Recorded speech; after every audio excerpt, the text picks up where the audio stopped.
Teo, and I will be your MC for today. The Plain English Speaking Awards competition is organized by the YMCA of Singapore in partnership with the Ministry of Education, the National Library Board, and the Speak Good English movement. We are thankful to the following organizations for their kind support during this annual event: the Lee Foundation, Pansing Distribution Private Limited, PanPac Education Private Limited, and AsiaPac Books Private Limited. Will be turned on at the 4th minute. Our 9th contestant represents Shuqun Secondary School, and her topic is Never Judge a Book by its Cover. Let's put our hands together to welcome Rose and P. Nakalavan.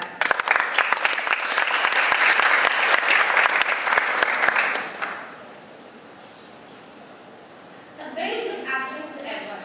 So let me begin my speech with a story. When I was in 6th grade, I went to this church and saw a little boy run up to his mother and ask for some money. The mother then took out a shiny $1 coin and a tattered and torn $10 bill and asked him which one he wanted. Imagine my surprise when the little boy took the $1 coin and quickly put it inside his pockets. I then suddenly realized that the little boy probably took the $1 coin thinking that because it is shiny, it has a higher value than the tattered and torn $10 bill. I guess from this story, it's pretty obvious why we should not judge a book by its cover. But let me elaborate on 2 reasons that I believe are very important.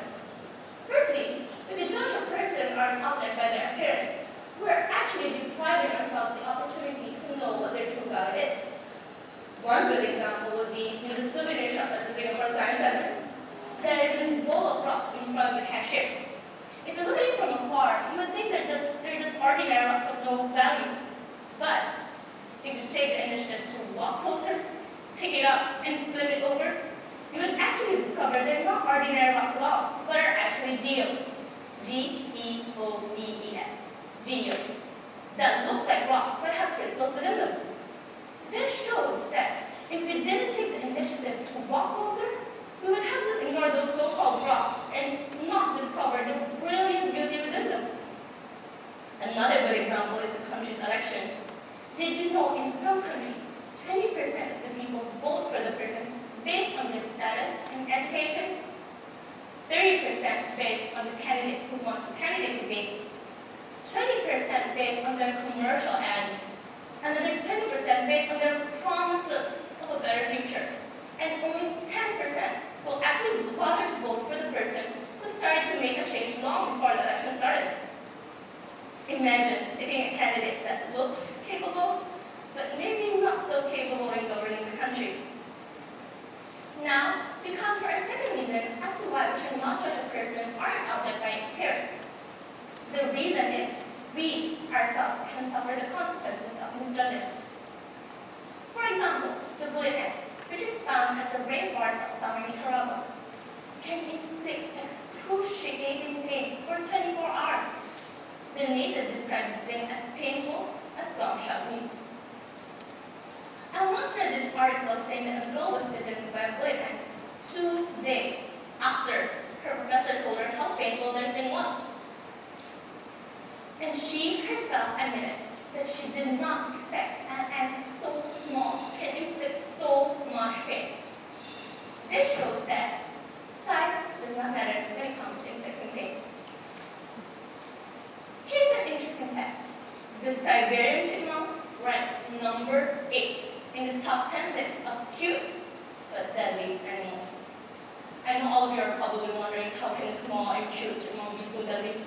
Trust me, I asked myself the same question. But when I did a research on this chipmunk, I found out that Siberian chipmunks actually carry ticks with them that spread lung diseases. Plus, they have rabies. Both are curable, but if left untreated for a long period of time, it can cause heart and neurological problems, followed by comatose and eventually death. So we should always keep in mind that even though these creatures look harmless, they may still pose a possible threat.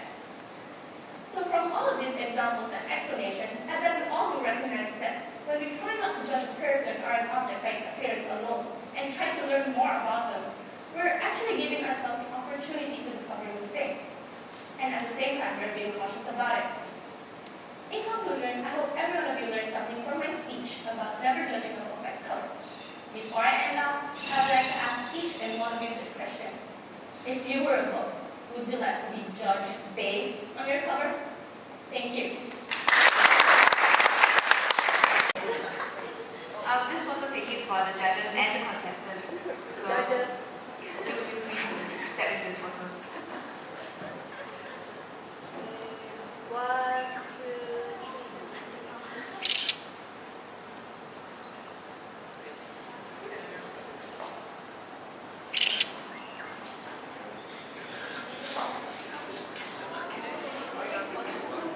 3.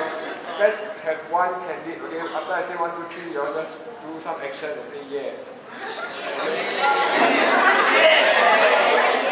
Want to do the action, hold there, okay? Hold there for at least 5 seconds. Yeah. So that all of us can take the photo. Okay, 1, 2, 3.